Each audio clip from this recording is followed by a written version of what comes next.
বর্তমানে যে প্র্যাকটিস সেটটা দেখছেন এটি কিন্তু 15 ফেব্রুয়ারি 2025 কর্মসংস্থান পত্রিকায় প্রকাশিত একটি প্র্যাকটিস সেট, যেটি কিন্তু আরপিএফ এর জন্য খুবই গুরুত্বপূর্ণ। এটি কিন্তু একটি আরপিএফ কনস্টেবলের একটা প্র্যাকটিস সেট। আপনারা অবশ্যই এখানে দেখতে পাচ্ছেন এটা আরপিএফ কনস্টেবলের একটা প্র্যাকটিস সেট। তো এই প্র্যাকটিস সেট থেকে আজকে আমরা প্রশ্ন সমাধান করব, যেটি কিন্তু যেটি কিন্তু খুবই গুরুত্বপূর্ণ আরপিএফ কনস্টেবল পরীক্ষার জন্য। তবে এখানে যে প্র্যাকটিস সেটটা যেটা আমরা দেখছি সেটা কিন্তু ইতিমধ্যে আমরা যে 20টা অঙ্ক আছে এই প্র্যাকটিস সেটে, সেই 20টা অঙ্ক সম্পন্ন করেছে। এছাড়াও আপনি যদি 20টা অঙ্ক প্রশ্ন যদি না দেখে থাকেন, তাহলে ভিডিও ডিসক্রিপশন বক্সে লিঙ্ক দেওয়া থাকবে, সেখান থেকে আপনি দেখে নেবেন। আমরা 21 দাগ থেকে আজকে এই প্রশ্ন সম্পন্ন করব। তো 21 দাগের যে জেনারেল স্টাডিজ, সেই জেনারেল স্টাডিজের প্রথম প্রশ্ন কী আছে দেখব। 21 দাগের প্রথম প্রশ্ন আছে, দেখুন, ভারতীয় নাগরিকদের মৌলিক দায়িত্বের সংজ্ঞা সংবিধানের কোন ধারায় আছে? খুব সুন্দর একটা প্রশ্ন। এখানে আছে 47-এর 45, তারপর 48-এর 51-রে। তো এখানে সঠিক উত্তর হবে কিন্তু এখানে 51, এটা কিন্তু এর সঠিক উত্তর হবে। অর্থাৎ এখানে যে ভারতীয় নাগরিকদের মৌলিক দায়িত্বের সংজ্ঞা সংবিধানের কোন ধারায় আছে, সেটা হচ্ছে 51 ধারায়, অর্থাৎ বিদ্যাগ হবে সঠিক উত্তর। আমরা 22 দাগের প্রশ্নে চলে যাব। 22 দাগের যে প্রশ্নটা আছে, দেখুন, খুব সুন্দর একটা প্রশ্ন আছে। মহাস্তবীর জাতক এর রচয়িতাকে? এখানে আছে বুদ্ধদেব বসু, প্রেমাঙ্কুর আত্মার্থী, সতীনাথ ভাদুরী আর পরশুরাম। তো এখানে এর সঠিক উত্তর হবে কিন্তু প্রেমাঙ্কুর আত্মার্থী, অর্থাৎ বিদ্যাগ হবে সঠিক উত্তর, প্রেমাঙ্কুর আত্মার্থী। আমরা 23 দাগের প্রশ্নে চলে যাব। 23 দাগের প্রশ্ন কি আছে দেখবো, তার জন্য প্রশ্নটা একটু উপরের দিকে তুললাম। এবং 23 দাগের প্রশ্ন আছে, তানসেনের আসল নাম কি? মকরন্দ পাণ্ডে, রামতনু পাণ্ডে আর লাল কলবন্ত আর বাজ বাহাদুর। তো এখানে সঠিক উত্তর হবে, তানসেনের আসল নাম হচ্ছে রামতনু পাণ্ডে, অর্থাৎ বিদ্যাগ হবে সঠিক উত্তর। এখন প্রশ্ন হচ্ছে, এই তানসেনটা কে? তানসেন ছিলেন একজন সুরকার, সংগীতজ্ঞ এবং কণ্ঠশিল্পী, যার অনেক রচনা ভারতীয় উপমহাদেশের উত্তরাঞ্চলে দায়ী করা হয়েছে। তিনি একজন যন্ত্রশিল্পীও ছিলেন, যিনি বাদ্যযন্ত্রকে জনপ্রিয় ও উন্নত করেছিলেন। তিনি ভারতীয় শাস্ত্রীয় সঙ্গীতের উত্তর ভারতীয় ঐতিহ্যের সবচেয়ে প্রভাবশালী ব্যক্তিদের মধ্যে একজন, যাকে হিন্দুস্তানিও বলা হয়। আশা করি আপনারা বুঝতে পেরেছেন। আমরা চলে যাবো পরের প্রশ্নে। পরের প্রশ্ন কী আছে দেখবো, 24 দাগের প্রশ্ন। 1946 সালে সংবিধান সভার প্রথম সভাপতি কে ছিলেন? Lord Mountbatten, Jawaharlal Nehru, doctor B R Ambedkar আর রাজেন্দ্র প্রসাদ। তো এর সঠিক উত্তর হবে কিন্তু দিদাগ, ডক্টর রাজেন্দ্র প্রসাদ। তো রাজেন্দ্র প্রসাদ এখানে 1946 সালে সংবিধান সভার প্রথম সভাপতি ছিলেন ডক্টর রাজেন্দ্র প্রসাদ। এখন এর পাশাপাশি আপনাদের যদি একটু জানানো যায়, তাহলে আমরা এটাও কিন্তু বলতে পারি যে 1946 সালে যে গণপরিষদ গঠিত হয়, তার প্রধান সভাপতিত্ব করেন কিন্তু ডক্টর রাজেন্দ্র প্রসাদ, এবং এর সহসভাপতি করেন কে? তো সহসভাপতি ছিলেন কিন্তু হরেন্দ্র কুমার মুখোপাধ্যায়। হরেন্দ্র কুমার মুখোপাধ্যায় ছিলেন কিন্তু সহসভাপতি, আর প্রথম সহসভাপতি ছিলেন হরেন্দ্র কুমার মুখোপাধ্যায়, আর এই রাজেন্দ্র প্রসাদ ছিলেন কিন্তু এই সভার প্রথম সভাপতি। এখন রাজেন্দ্র প্রসাদ আর কি ছিলেন? ডক্টর রাজেন্দ্র প্রসাদ ছিলেন কিন্তু স্বাধীন ভারতের প্রথম রাষ্ট্রপতি। স্বাধীন ভারতের প্রথম রাষ্ট্রপতি ছিলেন কিন্তু ডক্টর রাজেন্দ্র প্রসাদ। আশা করি আপনারা বুঝতে পেরেছেন। আমরা চলে যাবো 25 দাগের প্রশ্নে। 25 দাগের প্রশ্ন কি আছে, 0 ডিগ্রি সি তাপমাত্রায় 1 গ্রাম বরফকে 100 ডিগ্রি সি তাপমাত্রায় বাষ্পে পরিণত করতে কত তাপ লাগবে? তো এখানে আছে 100 ক্যালোরি, 0.01 ক্যালোরি, 716 ক্যালোরি আর 1 ক্যালোরি। তো এখানে সঠিক উত্তর হবে কিন্তু 716 ক্যালোরি, অর্থাৎ সি দাগ হবে সঠিক উত্তর। আমরা চলে যাবো 26 দাগের প্রশ্নে। 26 দাগের যে প্রশ্নটা আছে, দেখুন কত সুন্দর একটা প্রশ্ন আছে, বুদ্ধচরিত কার রচনা? এখানে আছে বাণভট্ট, অশ্বঘোষ, শূদ্রক আর কলহন। তো এখানে বুদ্ধচরিত কার রচনা? তো বুদ্ধচরিত কার রচনা, এটা যদি আপনার, তো এখানের সঠিক উত্তর হবে, কিন্তু বুদ্ধচরিত রচনা করেন অশ্বঘোষ। অশ্বঘোষ কে ছিলেন? অশ্বঘোষ ছিলেন কিন্তু কুষাণ সম্রাট কনিষ্কের একজন সভাকবি। তিনি বুদ্ধচরিত শীর্ষক গ্রন্থটি রচনা করেন, ইতিহাসে অমর হয়ে আছেন। তাহলে এখানে বুদ্ধচরিত অশ্বঘোষের লেখা, আর ইনি ছিলেন কিন্তু কনিষ্কের সহকবি। তাহলে বুদ্ধচরিতে কী লেখা আছে? অবশ্যই কনিষ্কের সম্বন্ধে লেখা আছে, রাজা কনিষ্ক সম্বন্ধে লেখা আছে। সংস্কৃত সাহিত্যের উজ্জ্বল জ্যোতিষ্ক অশ্বঘোষ বৌদ্ধ মহাযান সম্প্রদায়ের অন্যতম প্রতিষ্ঠাতা। আশা করি আপনারা বুঝতে পেরেছেন। তো আমরা চলে যাবো 27 দাগের প্রশ্নে। 27 দাগের প্রশ্ন আছে, সিন্ধু সভ্যতা কোন যুগের অন্তর্ভুক্ত ছিল? তাম্র যুগে, লৌহ যুগে, সুবর্ণ যুগে আর কোনটিই নয়। তো এখানে সিন্ধু সভ্যতা, এটা কিন্তু মানে ব্রোঞ্জ এর মানে ব্রোঞ্জ যুগের কিন্তু সভ্যতা, সিন্ধু সভ্যতা ছিল কিন্তু ব্রোঞ্জ যুগের অন্তর্ভুক্ত। এখানে যেহেতু ব্রোঞ্জ নিয়ে এখানে তাম্র আছে, তাহলে তাম্র ব্রোঞ্জ যুগ, অর্থাৎ এর দাগ হবে সঠিক উত্তর। আশা করি আপনারা বুঝতে পেরেছেন। এখানে তামার জায়গায় কখনো কখনো কিন্তু ব্রোঞ্জ যুগও দিয়ে দেয়। আশা করি আপনারা বুঝতে পেরেছেন। 28 দাগের প্রশ্ন আছে, তেজস্ক্রিয়তা কোন বিজ্ঞানী আবিষ্কার করেন? বেকারেল, মাদাম কুরি, রাদারফোর্ড আর চ্যাডউইক। তো এখানে সঠিক উত্তর কী হবে? তো তো এখানে এর সঠিক উত্তর হবে কিন্তু এই যে হেনরি বেকারেল, অর্থাৎ এর দাগ হবে সঠিক উত্তর। হেনরি বেকারেল কিন্তু তেজস্ক্রিয়তা আবিষ্কার করেন কত সালে? 1 মার্চ 1896। আমি এখানে আপনাদের লিখে দিচ্ছি, দেখুন। 1 মার্চ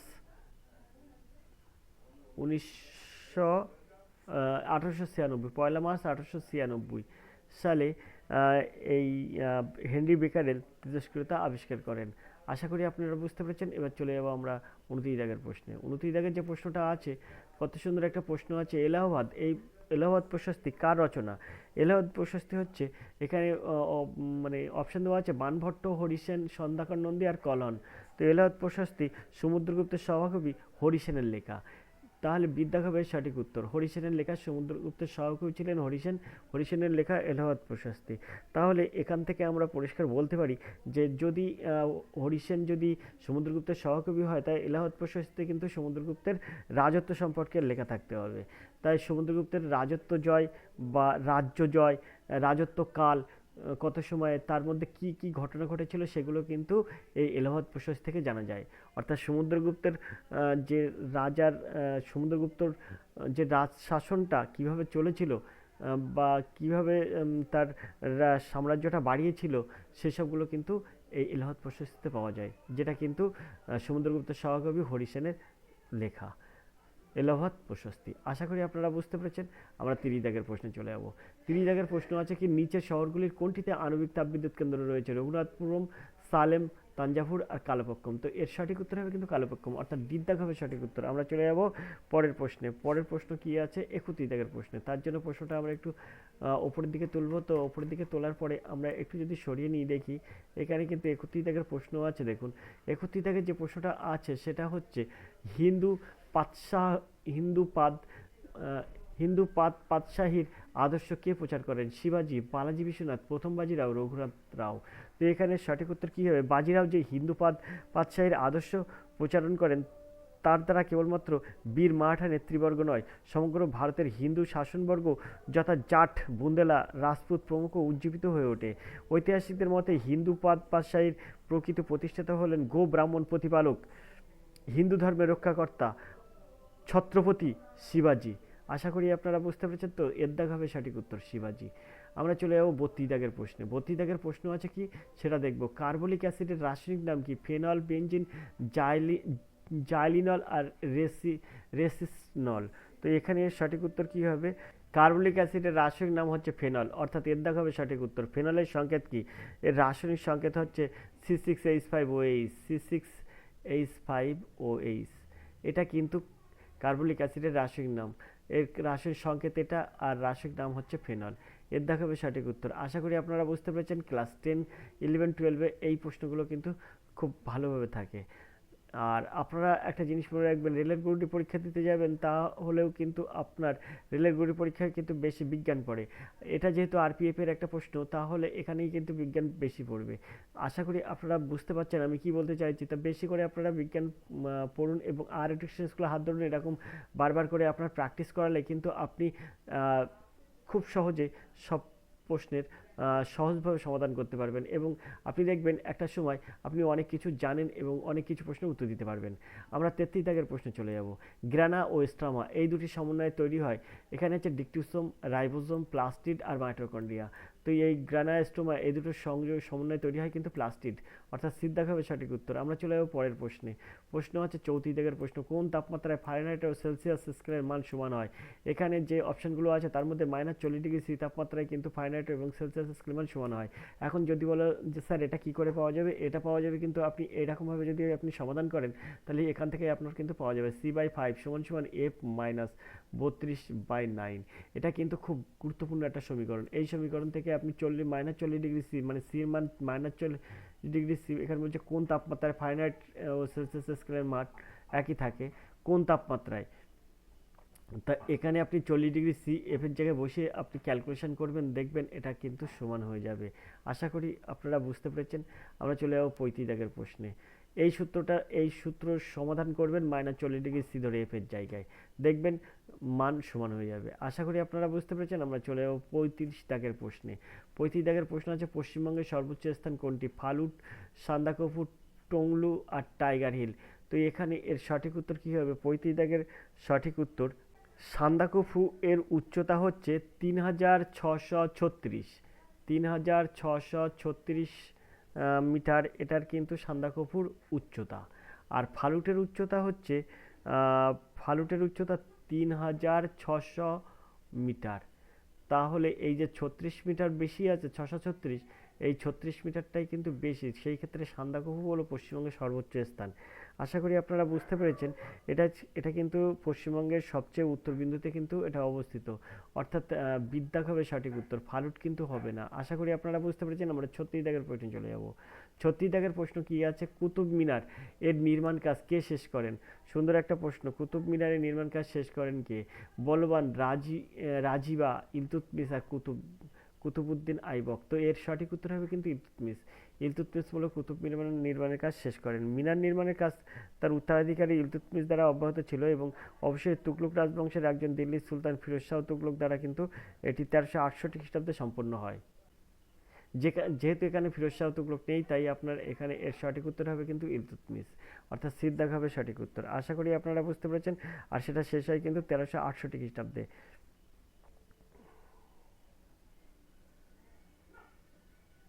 আর এটা শুরু করেছিলেন কিন্তু বিখ্যাত সুফি সাধক খাজা কুতুবউদ্দিন বখতিয়ার কাকির স্মরণে। কুতুবউদ্দিন আইবক কুতুব মিনার নির্মাণ শুরু করেছিলেন। কুতুবউদ্দিন আইবক কিন্তু কুতুব মিনারের নির্মাণ কাজ শুরু করেছিলেন। সেটা ছিল 1206 থেকে 1210 খ্রিস্টাব্দ পর্যন্ত। তিনি ছিলেন দাস বংশের প্রতিষ্ঠাতা। আর এই কুতুবউদ্দিন আইবক ছিলেন কিন্তু দাস বংশের প্রতিষ্ঠাতা। তিনি মিনারের প্রথম তলের নির্মাণ কাজ কিন্তু সম্পন্ন করেন। তিনি কিন্তু দিল্লির সুলতানি বংশের প্রকৃত প্রতিষ্ঠাতা হিসেবে বিবেচিত হন। আর এই কুতুবউদ্দিন আইবকই কিন্তু লাহোরে যে তিনি লাহোরের পরিবর্তে দিল্লিতে কিন্তু রাজধানী স্থানান্তরিত করেছিলেন।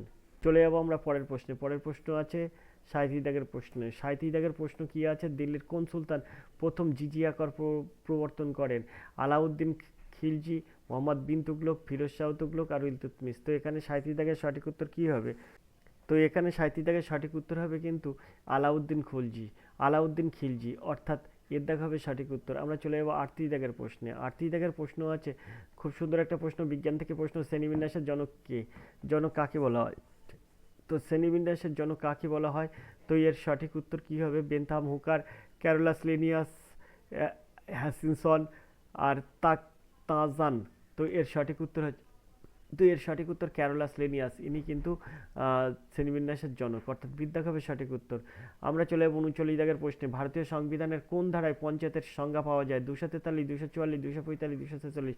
খুব সুন্দর একটা প্রশ্ন। এই প্রশ্ন কিন্তু আমি কিছুদিন আগেও কিন্তু করিয়েছি, এবং এই ধরে কিন্তু দু তিনটি প্রশ্নের প্র্যাকটিস সেটে কিন্তু আমরা এই প্রশ্নটা পেলাম। ভারতের সংবিধানের কোন ধারায় পঞ্চায়েতের সংজ্ঞা পাওয়া যায়? এটা কিন্তু খুব গুরুত্বপূর্ণ একটা প্রশ্ন। এটার কিন্তু সঠিক উত্তর হবে 246 ধারায় কিন্তু পঞ্চায়েতের সংজ্ঞা পাওয়া যায়। আমরা চলে যাবো 40 দাগের প্রশ্নে। 40 দাগের প্রশ্ন কি আছে দেখবো। তো 40 দাগের প্রশ্ন আছে কবুলিয়ত ও পাট্টা কে পরিবর্তন করেন? আকবর, বাবর, হুমায়ুন আর শেরশাহ। তো কে পরিবর্তন করেন? কবুলিয়ত ও পাট্টা পরিবর্তন করেন কে? শেরশাহ, অর্থাৎ দিদাগ হবে সঠিক উত্তর। খুব সুন্দর প্রশ্ন। 41 দাগের প্রশ্নে চলে যাব। 41 দাগের প্রশ্ন আছে কোন বছরে রবীন্দ্রনাথের গীতাঞ্জলি ইংরেজিতে অনুবাদ করে প্রথম প্রকাশিত হয়? 1907, 1912, 1915, 1921। তো এটা একটা খুব ইম্পর্টেন্ট একটা প্রশ্ন, এবং এটা কিন্তু খুবই গুরুত্বপূর্ণ একটা প্রশ্ন। এর সঠিক উত্তর হচ্ছে 1912 সালে। আশা করি আপনারা বুঝতে পেরেছেন। বিদ্যাক হবে সঠিক উত্তর। আমরা চলে যাব 42 দাগের প্রশ্নে। 42 দাগের প্রশ্ন কি আছে তা দেখব। 42 দাগের প্রশ্ন আছে দেখব দেখুন কালকুট, এই ছদ্মনামে কে লেখেন? রাজশেখর বসু, বুদ্ধদেব বসু, সমরেশ বসু, জয়দেব বসু। তো এখানে 42 দাগের সঠিক উত্তর কী হবে? অবশ্যই সমরেশ বসু কিন্তু কালকুট ছদ্মনামে তিনি পরিচিত। সমরেশ বসুর কিন্তু ছদ্মনাম হচ্ছে কালকুট। আশা করি আপনারা বুঝতে পেরেছেন। সমরেশ বসু, সমরেশ বসু কিন্তু ভালো করে মনে রাখবেন। সমরেশ মুখোপাধ্যায় আছে, সমরেশ বসু কিন্তু এটা। আশা করি আপনারা বুঝতে পেরেছেন। আমরা চলে যাবো 43 দাগের প্রশ্নে। খুব গুরুত্বপূর্ণ একটা প্রশ্ন, বিজ্ঞান থেকে প্রশ্ন। জার্মান সিলভার কোন ধাতুর সংকর? জার্মান সিলভার কোন কোন ধাতু সংকর? জার্মান সিলভার কোন কোন ধাতু সংকর? অর্থাৎ এখানে আছে তামা দস্তা রূপা, তামা রূপা, সোনা রূপা আর তামা দস্তা নিকেল। দেখুন এই সিলভার, এই সিলভার কথার অর্থ হচ্ছে রূপা। তাহলে জার্মান সিলভার, জার্মান সিলভার কোন কোন ধাতুর সংকর তৈরি? তাহলে সিলভার অবশ্যই, সিলভার কথার অর্থ হচ্ছে যেহেতু রূপা, তাহলে রূপা অবশ্যই থাকবে। কিন্তু এইটা কিন্তু আপনাকে বুঝতে হবে, জার্মান সিলভার হচ্ছে একমাত্র এমন একটি ধাতু সংকর যাতে কিন্তু সিলভারই থাকে না। জার্মান সিলভার নাম কিন্তু তাতে কিন্তু সিলভার থাকে না। একমাত্র জার্মান সিলভার ধাতু সংকর যাতে কিন্তু সিলভার থাকে না। আশা করি আপনারা বুঝতে পেরেছেন। সবকটাই কিন্তু, সব অপশানে কিন্তু রূপা আছে। এ দেখুন এ বি সি তিনটি অপশানেই কিন্তু রূপা আছে, কিন্তু রূপা কখনো থাকবে না, অর্থাৎ সিলভার কখনো থাকবে না। তাহলে সিলভার নেই যেটা, দেখুন তামা দস্তা নিকেল আছে ডির অপশানে, তাই কিন্তু এটা হবে সঠিক উত্তর। কখনো কিন্তু জার্মান সিলভারে সিলভার থাকে না, আপনারা ভালো করে মনে রাখবেন। আর এরকমভাবে বিজ্ঞান সম্পর্কে আরও কিছু জানতে হলে আপনারা আর এডুকেশন স্কুল দেখতে হবে, এবং বিজ্ঞানে কিন্তু আর এডুকেশন স্কুল সবচেয়ে আগে চলে। আশা করি আপনারা বুঝতে পেরেছেন আমি কি বলতে চাইছি। ফোন করুন 85 39 82 506 এই নম্বরে, সরাসরি আর এডুকেশন স্কুলের সঙ্গে কথা বলুন, এবং এরকম জেনারেল স্টাডিজ প্র্যাকটিস করুন, অঙ্ক প্র্যাকটিস করুন, রিজনিং প্র্যাকটিস করুন। সরাসরি আপনি আমাদের সঙ্গে যুক্ত হয়ে যান, তাহলে আপনি পাবেন যে কোনোভাবে একটি চাকরির পরীক্ষায় উত্তীর্ণ হতে, এবং সেখান থেকে চাকরিটা আপনি নিজে করে নিতে পারবেন। চলুন আমরা 44 দাগের প্রশ্নে চলে যাই। অভ্যন্তরীণ গণ্ডগোল থেকে রাজ্যকে রক্ষা করা কেন্দ্রের দায়িত্ব ভারতীয় সংবিধানের কোন ধারায় উল্লেখিত আছে? দেখুন খুব সুন্দর প্রশ্ন কিন্তু। 145, 255, 300, 355। তো এখানে 44 দাগের সঠিক উত্তর কিন্তু অবশ্যই 355 ধারা কিন্তু হবে এর সঠিক উত্তর। আমরা 45 দাগের প্রশ্নে চলে যাব। 45 দাগের যে প্রশ্নটা আছে দেখুন, সুফিয়ানা কলম এক ধরনের ভক্তিগীতি, এটি ভারতের কোন রাজ্যে সব থেকে বেশি পাওয়া গেছে, বেশি গাওয়া হয়? উত্তরপ্রদেশ, পাঞ্জাব, কাশ্মীর আর বিহার। তো এখানে সঠিক উত্তর কী হবে? তো এখানে এর সঠিক উত্তর হবে কিন্তু কাশ্মীরে, অর্থাৎ সিদ্ধাক হবে সঠিক উত্তর কাশ্মীর। আমরা চলে যাবো 46 দাগের প্রশ্নে। নিচের কোন রাজস্ব ব্যবস্থার সঙ্গে টোডরমলের, আমরা চলে যাবো পরের পেজে কী আছে সেটা দেখতে। চলুন আমরা পরের পেজে যাই। তো পেজের আমরা উপরের দিকে তুললাম, তুলে আমরা দেখবো এখানে কী লেখা আছে। দেখুন এখানে পরিষ্কার করে লেখা আছে এটা একটা আরপিএফ কনস্টেবলের প্র্যাকটিস সেট। তো ওই দিক থেকে আমরা প্রশ্ন করে আসলাম, কি প্রশ্নটা করে আসলাম, কিন্তু আবার একবার দেখে নেব প্রশ্নটা কি করে এসেছি। প্রশ্নটা আমরা ওখান থেকে পেলাম হচ্ছে, নিচের কোন রাজস্ব ব্যবস্থার সঙ্গে টোডরমলের, নিচের কোন রাজস্ব ব্যবস্থার সঙ্গে টোডরমলের। এবার আমরা চলে যাব এই দিকে, এখানে লেখা আছে যেটা কোন টোডরমলের নাম যুক্ত। তো এর মধ্যে কোন রাজস্ব ব্যবস্থার সঙ্গে টোডরমলের নাম যুক্ত? তো এখানে এর অপশানে আছে কি যাবতী, বির অপশানে আছে নাশক, সির অপশানে আছে কানকুট, আর ডির অপশানে আছে দহশালা। তো এখানে 46 দাগের সঠিক উত্তর কী হবে? তো 46-এর সঠিক উত্তর হয়ে যাবে কিন্তু এখানে যে যাবতী আছে, যাবতী কিন্তু এর সঠিক উত্তর, অর্থাৎ এর দাগ হবে সঠিক উত্তর। আমরা 47 দাগের প্রশ্নে চলে যাব। গ্রিক রাজদূত মেগাস্থিনিস কোন রাজার সভায় উপস্থিত হন? বিন্দুসার, অশোক, চন্দ্রগুপ্ত মৌর্য আর মহাপদ্ম নন্দ। তো এখানে 47 দাগের সঠিক উত্তর কী হবে? তো চন্দ্রগুপ্ত মৌর্য হবে সঠিক উত্তর, সিদ্ধাক। আমরা চলে যাব 48 দাগের প্রশ্নে। 48 দাগের যে প্রশ্নটা আছে দেখুন, ধাতু নিষ্কাশনের সব থেকে বেশি ব্যবহৃত বিচারক পদার্থ কোনটি? কাঠকয়লা, হাইড্রোজেন, ওয়াটার গ্যাস আর কোক। তো এখানে ধাতু নিষ্কাশনের সব থেকে বেশি ব্যবহৃত বিচারক পদার্থ কোনটি? তো এখানে এর সঠিক উত্তর হবে কিন্তু এই কোক হবে এর সঠিক উত্তর। ধাতু নিষ্কাশনে বেশি ব্যবহৃত বিচারক পদার্থ হচ্ছে কোক, ডিদ্দাক হবে সঠিক উত্তর। আমরা 49 দাগের প্রশ্নে চলে যাব। 49 দাগের যে প্রশ্নটা আছে দেখুন, কত সুন্দর প্রশ্ন আছে। সিলি পয়েন্ট এই কথাটি নিচের কোন খেলার সঙ্গে যুক্ত? টেনিস, ক্রিকেট, ব্রিজ আর গলফ। তো সিলি পয়েন্ট এই খেলাটি কোন খেলার সাথে যুক্ত? ক্রিকেটের সঙ্গে যুক্ত। সিলি পয়েন্ট ক্রিকেটের সঙ্গে কিন্তু যুক্ত, ক্রিকেটে কিন্তু সিলি পয়েন্ট কথাটা থাকে। দেখবেন আপনি উইকেটে সোজাসুজি ওটা পয়েন্টে থাকে, আপনার ব্যাটসম্যানের সবসময় ডান সাইডের দিকে থাকবে যদি সে ডান হাতে ব্যাটসম্যান হয়। উইকেটের সোজাসুজি দেখবেন থাকে। এটার জায়গাটার নাম হচ্ছে সিলি পয়েন্ট। এটা হচ্ছে ক্রিকেটের কিন্তু সিলি পয়েন্ট থাকে।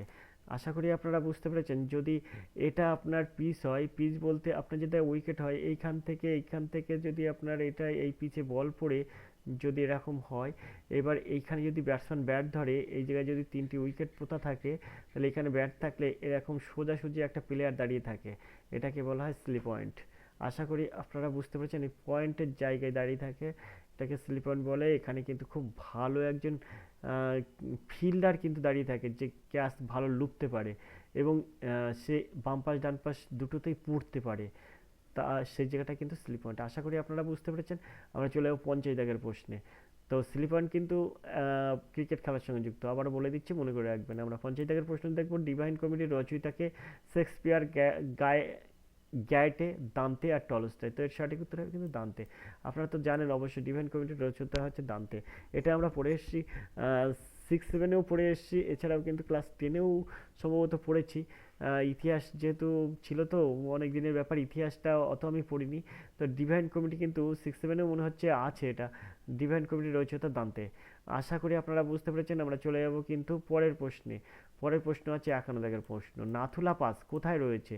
কুমায়ুন হিমালয়, নেপালের হিমালয়, সিকিম হিমালয় আর ভুটান হিমালয়। তো এর সঠিক উত্তর হবে কিন্তু সিকিমে। সিকিমে আছে নাথুলা পাস। আপনারা এটা তো জানবেনই। আর আপনারা যারা West Bengal police, Kolkata police এসব পরীক্ষা দিতে যাচ্ছেন এবং এছাড়াও কম্পিটিশন পরীক্ষা দিচ্ছেন, তারা তো এই নাথুলা পাস সম্পর্কে সবাই জানবেন আশা করি। এটা সিকিমে অবস্থিত। আমরা চলে যাবো 52 দাগের প্রশ্নে। আলোকবর্ষের নিচের কোন রাশির একক? দূরত্বের একক, আলোর তীব্রতা, সময় আর শক্তি। তো আমি এই আলোকবর্ষ নিচের কোন রাশির একক, এটা কিন্তু প্রায় প্রশ্নে আমি দেখেছি। তো আপনারা একটা জিনিস মনে রাখবেন, সেই আমি যখন এই প্রশ্নটা বলি তখন আমি একটা কথা বলে দিই। একটা গান আছে দেখবেন, তারারাও এক আলোকবর্ষ দূরে, এরকম একটা গান আছে। সেই আলোকবর্ষ কিন্তু তারারাও এক আলোকবর্ষ দূরে, এই যে গানের মধ্যে যে আলোকবর্ষ আছে সেটা কিন্তু দূরত্বকে বোঝায়। তার মানে তারারাও এক আলোকবর্ষ দূরে, তাই দূরত্বের একক কিন্তু এই আলোকবর্ষ। এর দেখা হবে সঠিক উত্তর। সুন্দর করে এসব জিনিস মনে রাখবেন, কারণ এইসব জিনিস কিন্তু বারবার করে পরীক্ষায় আসছে, তাই কিন্তু এই প্র্যাকটিস সেটে দিচ্ছে। আপনারা যারা আরআরবি গ্রুপ ডি পরীক্ষা দেবেন, এছাড়াও যারা আরপিএফ এর পরীক্ষা দেবেন, West Bengal police, Kolkata police যারা দেখছেন, তাদের জন্যও কিন্তু এই প্রশ্নগুলো কিন্তু খুবই গুরুত্বপূর্ণ। অর্থাৎ প্রশ্ন ভালো করে পড়ুন এবং মুখস্থ রাখুন, দেখবেন আপনিও পারবেন চাকরি হাতের মুঠোয় আনতে। যদি না আপনি প্র্যাকটিস করেন, না পড়েন, তাহলে কিন্তু কিছু করতে পারবেন না। আর এর জন্য চাই আর এডুকেশন স্কুলে হাত ধরা। 85-389-82-506 এই নাম্বারে ফোন করুন এবং আর এডুকেশন স্কুলের সঙ্গে কথা বলুন। দেখুন, আপনার হেল্প করতে সবসময় সে প্রস্তুত। তো চলুন আমরা চলে যাবো পরের প্রশ্নে, 53-র প্রশ্নে। 53 এই প্রশ্নের কি আছে? সাহিদ্রি পর্বতের সর্বোচ্চ শৃঙ্গ কোনটি? মাউন্ট আবু, কালাসুবাই আর গুরু শিখর, দোদাবেতা। তার 53 দাগের সঠিক উত্তর কি হবে? তো এর সঠিক উত্তর হবে কিন্তু দোদাবেতা, অর্থাৎ ডির দাগ হবে সঠিক উত্তর। আমরা চলে যাবো 54 দাগের প্রশ্নে। পশ্চিমবঙ্গের লালমাটি অঞ্চলের নাম কি? রাঢ়, বরেন্দ্রভূমি, বরেন্দ্র, ঢাড় আর ভাবর। তো এখানে পশ্চিমবঙ্গের লালমাটি অঞ্চলের নাম কি? তো এখানে সঠিক উত্তর কি হবে? তো পশ্চিমবঙ্গের লালমাটি অঞ্চলের নাম হচ্ছে রাঢ়। আশা করি আপনারা বুঝতে পেরেছেন। এর দেখা হবে সঠিক উত্তর। লালমাটি হলে রাঢ় হবে। তো আমরা চলে যাবো পরের প্রশ্নে। পরের প্রশ্ন আছে 55 দাগের প্রশ্ন। এ বলছে ধৈ কোন রাজার সভাকবি? এখানে আছে লক্ষণ সেন, প্রথম দেবপাল, শশাঙ্ক, বিজয় সেন। তো এখানে অবশ্যই আপনারা এই প্রশ্নগুলোর উত্তর সবাই জানেন। তো এই লক্ষণ সেনের সহকবি ছিলেন কিন্তু ধৈ। এর দেখা হবে সঠিক উত্তর। আশা করি আপনারা বুঝতে পেরেছেন। আমরা চলে যাবো 56 দাগের প্রশ্নে। 56 দাগের যে প্রশ্নটা আছে সেটা কিন্তু একটা রিজনিং আছে। এই রিজনিংয়ের আছে, দেখুন 56 দাগের প্রশ্ন। নিচের কোন ছবিটি পেন, টেবিল আর স্টেশনারি এর মধ্যে সম্পর্ক বোঝাচ্ছে? স্টেশনারি, টেবিল আর পেনের মধ্যে সম্পর্ক বোঝাচ্ছে নিচের কোনটি? তো পেন আর টেবিলটা একই রকম জিনিস, মানে শিক্ষার মধ্যে পড়ে, কিন্তু স্টেশনারি জিনিসটা কিন্তু আলাদা। তো এখানে আমরা যেটা মনে করব সেটার মধ্যে এটাই হচ্ছে সঠিক উত্তর হবে। সিদ্ধাক এই দুটো একই, অর্থাৎ পেন টেবিল ঠিক হলো, আর এটা কিন্তু স্টেশনারি জিনিস। তাহলে এটা হবে সিদ্ধাক হবে সঠিক উত্তর। আশা করি আপনারা বুঝতে পেরেছেন। আমরা 57 দাগের প্রশ্নে চলে যাব। তো 57 দাগের থেকে যে রিজনিং আছে, আমরা এই রিজনিংগুলো অন্য একটি ক্লাসে করব। তো আজকের এই প্র্যাকটিস সেট থেকে আমরা কিন্তু এত সময় জেনারেল স্ট্যাটিসের প্র্যাকটিস সেটগুলো সম্পূর্ণ করলাম। জেনারেল স্ট্যাটিসের এরকম এই প্র্যাকটিস সেটটা আপনাদের কেমন লাগলো অবশ্যই কমেন্ট করবেন। আরপিএফ কনস্টেবলের এই প্র্যাকটিস সেট 15 ফেব্রুয়ারি 2025 কর্মসংস্থানে কিন্তু প্রকাশিত হয়েছে। আমরা প্রথমে 20টা অঙ্ক করেছিলাম, আর আজকের ক্লাসে করলাম আমরা জেনারেল স্টাডিজ। জেনারেল স্টাডিজ পরে এবার যে রিজনিং আছে সেই রিজনিংগুলো করব। তো দেখা হবে সেই রিজনিংয়ের ক্লাসে। যতক্ষণ সেই ক্লাসটা না আসে আপনারা ভালো থাকুন, সুস্থ থাকুন। ধন্যবাদ। আপনার দিন শুভ হোক।